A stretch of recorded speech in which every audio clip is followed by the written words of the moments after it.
मनुष्य का शरीर मिलना बहुत दुर्लभ बात है। एक बार की बात है, एक दयालु राजा ने एक लोहार की दुर्दशा देखकर उसको चंदन का बगीचा उपहार में दे दिया। लेकिन उस लोहार को चंदन के पेड़ों की कीमत का कोई ज्ञान नहीं था, लेकिन वो ये जानता था कि लकड़ी की तुलना में उसके कोयले थोड़े महंगे बिकते हैं। इसलिए उसने पेड़ों को काटा और उन्हें कोयले के रूप में बदल के बेच दिया। धीरे धीरे पूरा बगीचा खत्म हो गया। कुछ दिनों बाद राजा उस लोहार के घर के पास से ही गुजर रहा था।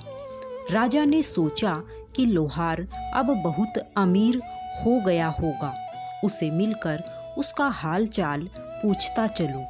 लेकिन वास्तव में देखने पर मालूम हुआ कि लोहार की हालत पहले जैसी ही है। राजा को आश्चर्य हुआ। राजा को लोहार ने बगीचे के साथ क्या किया उसका पता चला। राजा को लोहार की अज्ञानता से दुख हुआ। राजा ने लोहार से पूछा, क्या तुम्हारे पास उन पेड़ों का कोई हिस्सा बचा है? तब लोहार ने कुल्हाड़ी को हटाया और राजा को दिखाया। राजा ने उस चंदन की लकड़ी को लेकर लोहार को एक चंदन के व्यापारी के पास भेजा। लोहार को उस एक छोटे से टुकड़े के लिए बहुत सारा पैसा मिला। लोहार को अपनी गलती का एहसास हुआ तो वो बहुत रोया। उसने राजा को एक और बगीचा देने की विनती की।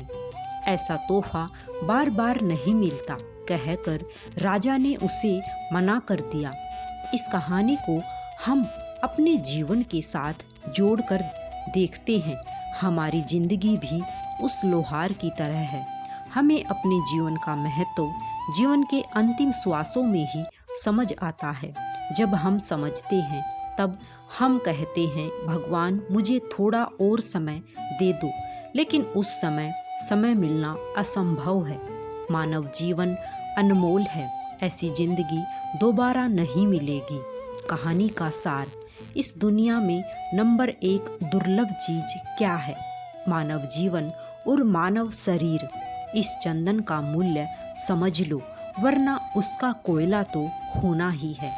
राधे राधे, जय श्री कृष्णा। अगर कहानी पसंद आई हो तो चैनल को सब्सक्राइब अवश्य करें।